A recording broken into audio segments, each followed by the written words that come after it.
Selamat sore, Assalamualaikum warahmatullahi wabarakatuh. Yang kami hormati, Saibul Bait, Pak Mirza, Pak Moderator, Pak Kresno, dan Bapak Ibu panelis juga ya, Pak Sunar, Bu Vita, dan semua hadirin. Mungkin saya izin sharing juga sedikit ya tentang, tadi kita udah lihat pembiayaan dari BRI, kemudian PNM juga. Mungkin saya diminta oleh panitia untuk sharing sedikit apa yang kita lihat di sisi market ya. Kebetulan kami di Bukalapak adalah marketplace digital. Saya pull up dulu, saya punya slides. Saya mungkin sebelum mulai saya cerita dulu ya sedikit. Kalau di Indonesia itu sebenarnya dunia digital itu sudah mulai cukup maju ya. Di mana hari ini dari 270 juta, bukan hari ini data tahun 2019. Dari 270 juta penduduk di Indonesia, ada 152 juta internet users. Jadi kira-kira mungkin sekarang malah sudah 170-180 juta. Jadi ini 2/3 dari masyarakat Indonesia itu sudah melek internet gitu sebenarnya. Nah ini tentunya potensi yang sangat luar biasa.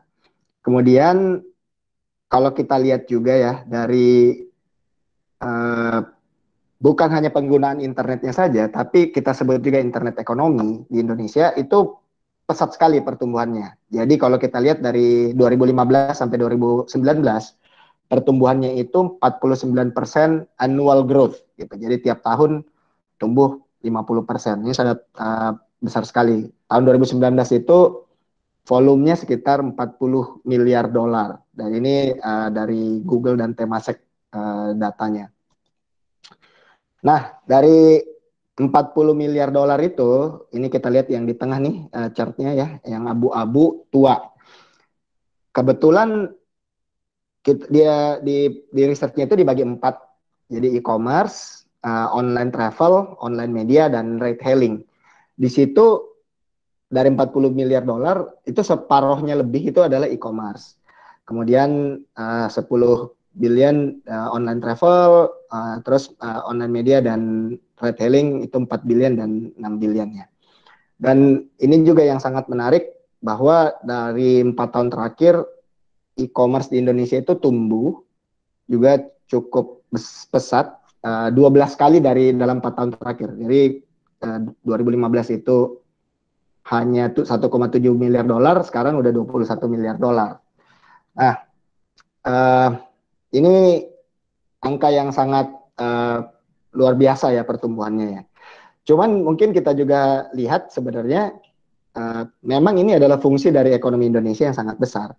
Kalau kita lihat dari di tahun 2019 ya, ini sebelum pandemi, e-commerce transaction itu sebenarnya hanya sangat kecil, dari hanya sekitar 5% dari total retail transaction di Indonesia.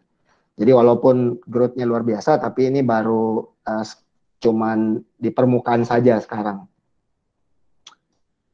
Nah, mungkin kita sedikit juga kalau kita dilihat apa sih masalahnya, kenapa hanya 5%, dan apa yang membuat kita juga di Bukalapak excited untuk mengerjakan ini dari awal ya. Kebetulan kalau Bukalapak ini dimulai sama foundernya Bukalapak, Mas Ahmad Zaki, kira-kira di awal tahun 2010, jadi udah lebih 10 tahun yang lalu.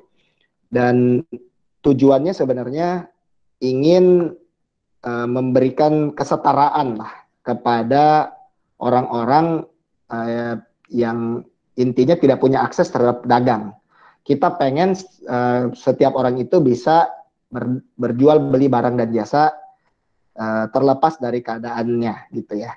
Jadi misalnya kita lihat di Indonesia itu ya kalau orang-orang yang punya modal besar, dia tentunya bisa buka toko di mall gitu ya, atau dia bisa punya cabang di mana-mana, sehingga akses pasarnya lebih luas. Kalau nggak punya modal, dia paling buka gelar tikar atau buka lapak di pinggir jalan atau di pasar basah yang dekat rumahnya, dan dia paling cuma bisa akses pasarnya hanya orang-orang di sekitarnya gitu. Kemudian kalau kita lihat juga tentunya ada kendala infrastruktur. Kalau misalnya masyarakat yang beruntung tinggal di kota-kota besar ya, di commercial center di Indonesia misalnya di Jakarta, mau cari apa aja gampang gitu. Mau beli apa aja ada gitu ya, gampang, tinggal cari di pasar Tanah Abang atau di mana mungkin ada lah, semua gampang gitu. Tapi begitu kita tinggal di luar kota, yang tinggal di desa atau di Indonesia Timur dan sebagainya, um, mau nyari barang itu sulit, nggak punya akses gitu. Saya juga kebetulan saya asli Makassar ya, lahir besar di Makassar, berasa banget walaupun Makassar itu kota, kita mau nyari beberapa barang nggak ada gitu. Uh, Sampai kayak donat aja, Dunkin Donat dulu oleh-oleh orang Jakarta gitu, karena nggak ada di Makassar dan sebagainya. Jadi hal-hal seperti ini kita juga ngerasa bahwa ada ketidakadilan di sini. Kalau ada barrier ya, di mana kalau orang terlahir atau berada di daerah gitu, dia jadi sulit untuk mendapatkan akses, baik itu untuk menjual atau membeli barang. Terus yang ketiga, yang ini juga kita lihat sebagai kendala adalah faktanya adalah banyak orang itu belum tersentuh oleh financial inclusion atau banking system lah. Jadi sehingga kalau belum tersentuh oleh financial inclusion, dia hanya bisa menggunakan uang fisik. Kalau dia punya physical currency, uang fisik, dia hanya bisa bertransaksi juga secara fisik jadinya. Nah, ini bagaimana caranya kita bisa membuat orang terkoneksi atau bisa berdagang secara luas dengan keterbatasan infrastruktur dan juga keterbatasan pelayanan keuangan ini yang menjadi yang menjadi apa, salah satu goalnya kita di Bukalapak, supaya setiap orang dimanapun berada itu punya at least fair akses untuk bisa melakukan jual beli barang dan jasa. Nah, ini kemudian kita ditambah lagi tentunya masalah COVID, dan ini masalah COVID ini memang membawa berbagai jenis perubahan ya, tentunya dengan PSBB, dengan orang juga takut keluar rumah dan sebagainya. Hal ini juga menambah fungsi kami di Bukalapak ya, atau di e-commerce. Rupanya yang tadinya kita ini sebagai alternatif tempat orang belanja hanya sebagian kecil, sekarang kok malah yang jadi dicari gitu ya. Nah, ini menjadi tanggung jawab kita, dan kita juga melihat nih ada beberapa tren ya yang kita saksikan di industri transaksi. Yang pertama, kita lihat ada 3 tren besar dalam kondisi pandemi ini. Yang pertama, karena ini pandeminya kesehatan, orang-orang itu lebih concern terhadap their physical health. Jadi dia, tiap orang ini lebih memperhatikan kesehatannya dia gitu ya. Dia pengen bagaimana caranya dia tetap kuat, imunnya tinggi, dan sebagainya.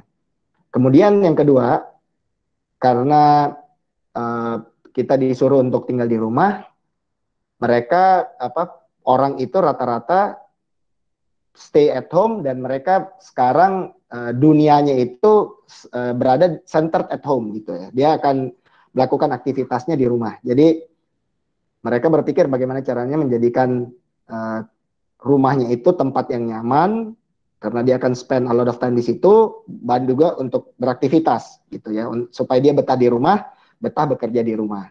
Terus yang ketiga, karena pandemi ini juga membawa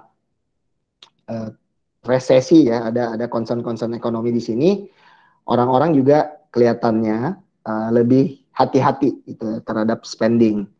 Jadi lebih berhemat gitu. Ini tiga hal yang kita lihat ada di transaksi yang kita saksikan di Bukalapak.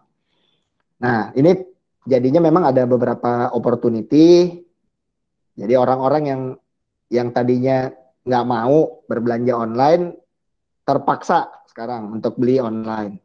Kemudian banyak orang yang tadinya ya dari sisi buyer ya, sekarang juga bisnismen yang tadi masih banyak sekali yang melakukan transaksi secara tradisional, sekarang mereka nggak mau juga terbuka untuk buka bisnis online.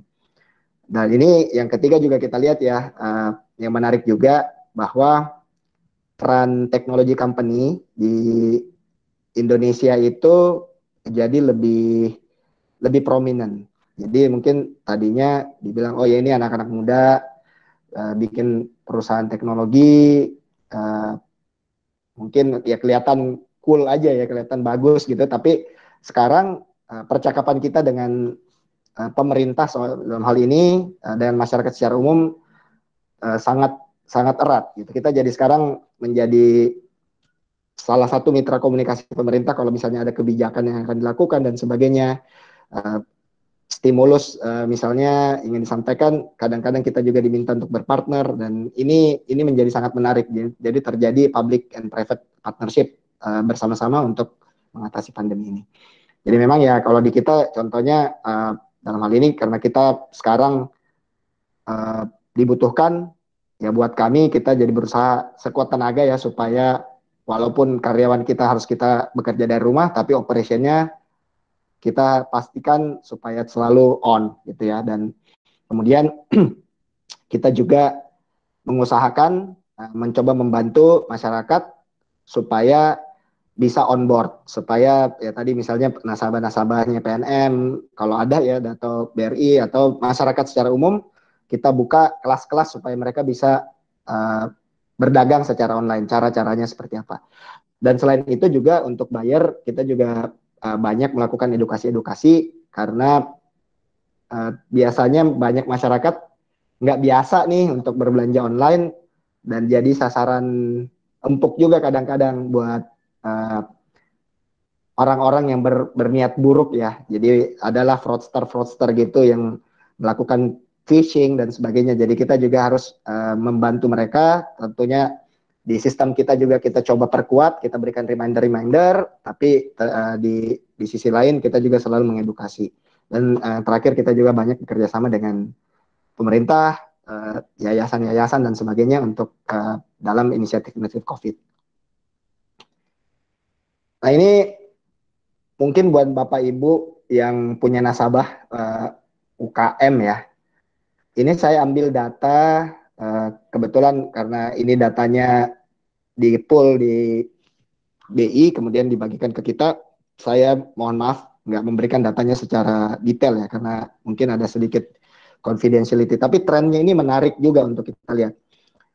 Saya hitung quickly uh, rata-rata transaksi harian sebelum di tahun 2020 sebelum COVID dan setelah COVID. Jadi saya ambil 2 bulan pertama rata-rata hariannya di Januari Februari itu berapa, kemudian rata-rata hariannya di mulai Maret sampai Agustus. Terus saya hitung rankingnya gitu ya. Biasanya dulu ya di e-commerce itu dan ini datanya di e-commerce seluruh e-commerce di Indonesia gitu ya. Jadi ini lumayan agregat. Memang di e-commerce yang sering orang beli itu dari awal biasanya top 5-nya ini. Fashion ya, HP, kemudian personal care termasuknya kesehatan, kemudian alat-alat rumah tangga, household and office dan elektronik. Ini biasanya elektronik misalnya ya TV, mesin cuci dan sebagainya gitu ya.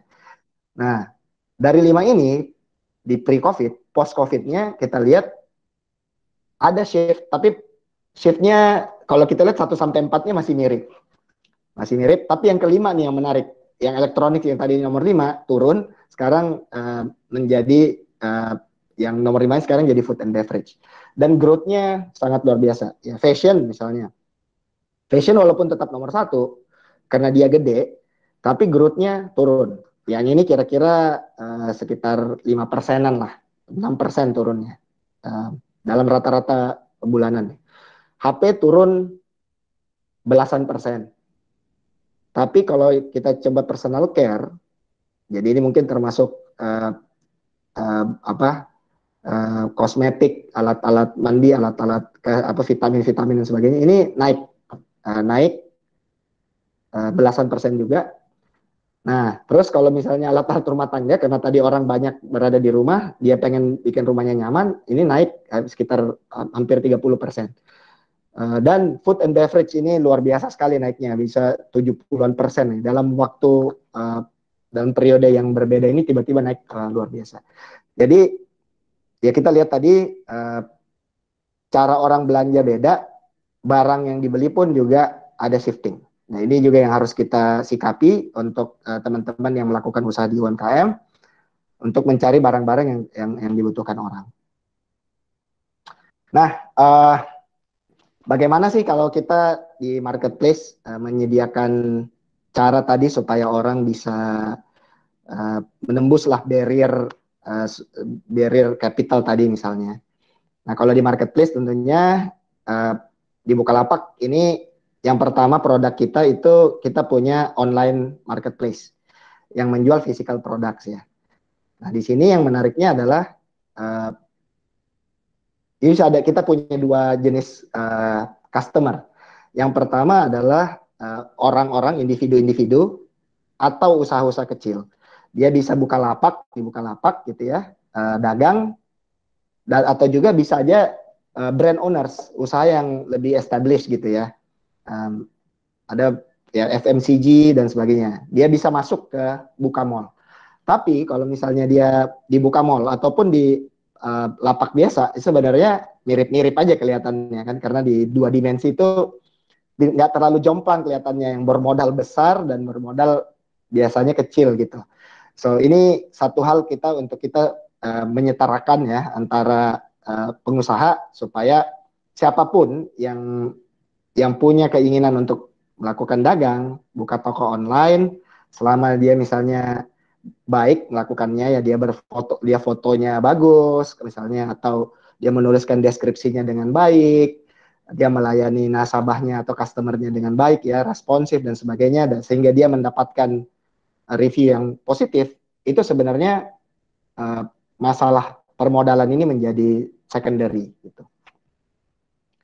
Kemudian kita juga selain barang-barang fisik, kita juga banyak uh, mencoba melakukan pelayanan-pelayanan ya, supaya tadi orang-orang yang tinggal di luar kota pun juga bisa mudah nih melakukan transaksi-transaksi gitu.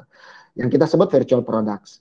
Ya, kita mulai standar awalnya dari tagihan-tagihan ya. Jadi bayar listrik, beli pulsa, bayar kartu kredit, BPJS, PAM, Telkom dan sebagainya. Again, mungkin buat kita yang di kota atau yang sudah terkoneksi bank ya gampang, mungkin tinggal beli aja apa, tinggal e-banking dan sebagainya. Tapi buat teman-teman ini mungkin kalau belum punya ya, sekarang dia juga bisa bayar di Bukalapak. Kemudian travel, ya walaupun mungkin sekarang nggak terlalu orang mau beli tiket kereta atau beli apa travel mobil, bandara, bis dan sebagainya, ini juga bisa dilakukan di sini.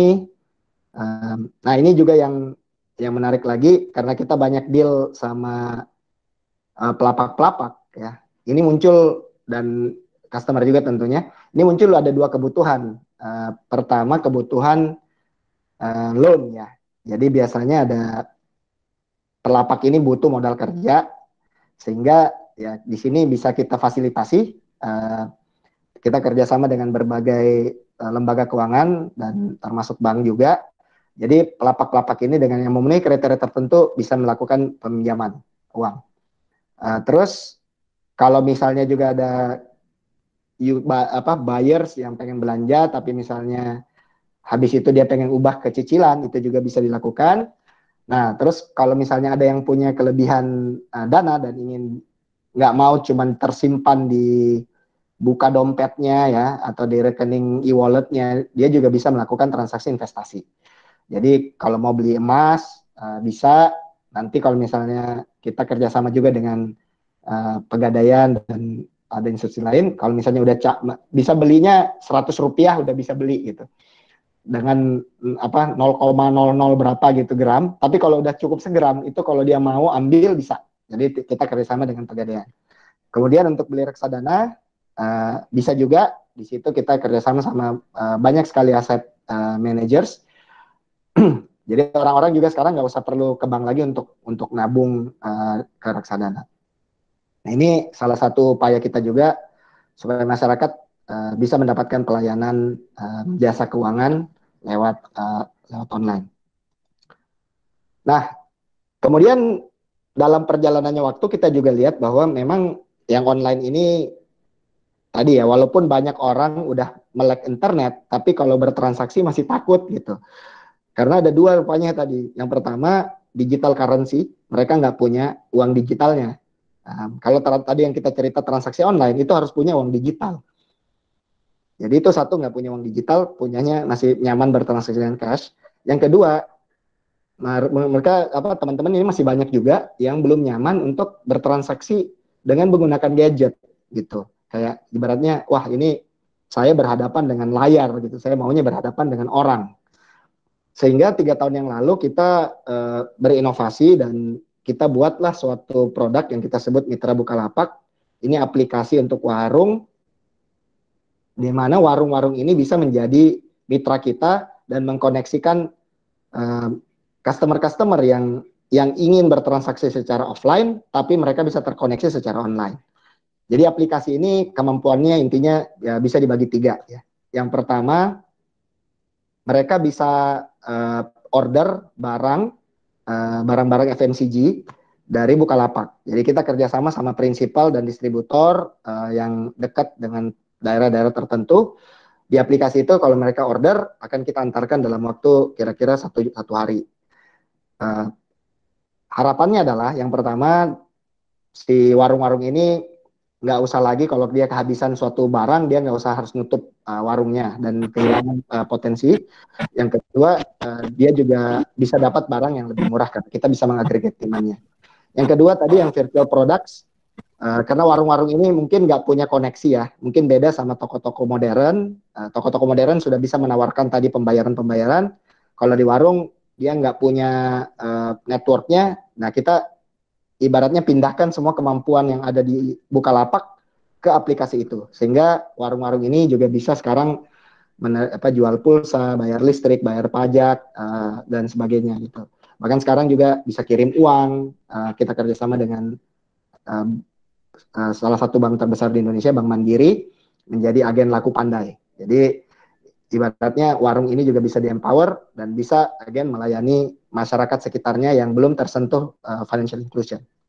Terus yang ketiga, sekarang kita juga pilih beberapa merchant kita yang sangat baik gitu di online marketplace. Kita berikan kemampuan supaya si warung-warung ini bisa jadi resellernya mereka gitu. Jadi ibaratnya si warung ini pertama bisa beli barang secara yang udah biasa ya, barang-barang sehari-hari dia bisa beli dari kita. Yang kedua dia bisa jualan barang-barang virtual, pelayanan-pelayanan bisa menambah itu. Terus yang ketiga dia juga sekarang bisa jualan barang-barang yang ada di online gitu. Yang kita udah pilih yang reliable. Dan sama juga masyarakat yang tadinya tidak terkoneksi secara online karena dia nggak punya uang digital dan dia juga misalnya nggak pengen atau tidak percaya dengan transaksi secara digital saat ini, bisa bertransaksi sekarang dengan dijembatani oleh warung-warung ini. Karena biasanya warung-warung ini adalah pihak-pihak yang dikenal di masyarakat, ya dia mungkin orang yang ya in a way kayak tokoh masyarakat lah ya, dia trusted member of the society yang ada di situ. Jadi harapan kita dengan dua service tadi, ada online marketplace kita punya dan ada mitra Bukalapak, kita bisa melayani masyarakat secara luas. Nah, makanya kita ingin mengajak juga buat Bapak dan Ibu yang punya nasabah-nasabah UMKM bisa untuk bergabung juga ya di kita. Karena kalau kita cerita pasar, pasar itu ibaratnya apa? Platformnya udah jadi reliable, merchantnya banyak, pembeli trafficnya rame, kemudian logistiknya bisa reliable, terus cara pembayarannya bisa baik juga gitu. Nah ini kalau di Bukalapak online marketplace-nya saat ini kita udah punya sekitar 6 juta merchant, online merchant. Jadi dari sisi pelapaknya banyak gitu ya. Bank partners untuk melayani pembayaran ada 26. Partner logistik kita ada 12 supaya to cover seluruh Indonesia, dan online usernya ada sekitar 100 juta saat ini yang terregister.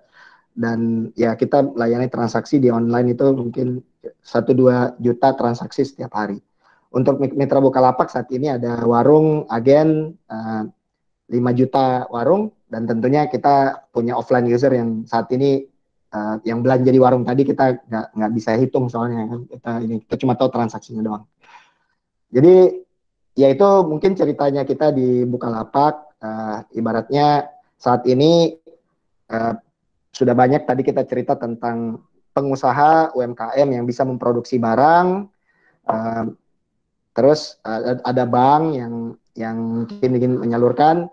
Kami di sini tugas kami adalah dua ya, yang ibaratnya melayani yang mau menjual dan juga uh, menyediakan membawa pasarnya. Jadi dengan bisa misalnya masuk ke online marketplace, ke ekosistem e-commerce seperti di Bukalapak misalnya, Bapak dan Ibu, nasabah Bapak dan Ibu yang di UMKM ini uh, immediately bisa mendapatkan akses pasar yang jauh lebih luas.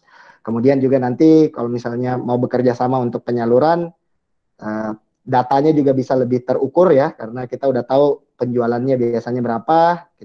Dan ini sekarang udah kita banyak sekali diskusi dengan terutama bank-bank himbara ya, BRI, Mandiri, BNI, melalui kita juga sempat diminta bekerja sama dengan pemerintah ya untuk melakukan digital lending ini juga sudah berjalan, dan harapannya ya tadi supaya UMKM kita bisa naik kelas. Mungkin itu dulu Pak yang saya share. Terima kasih.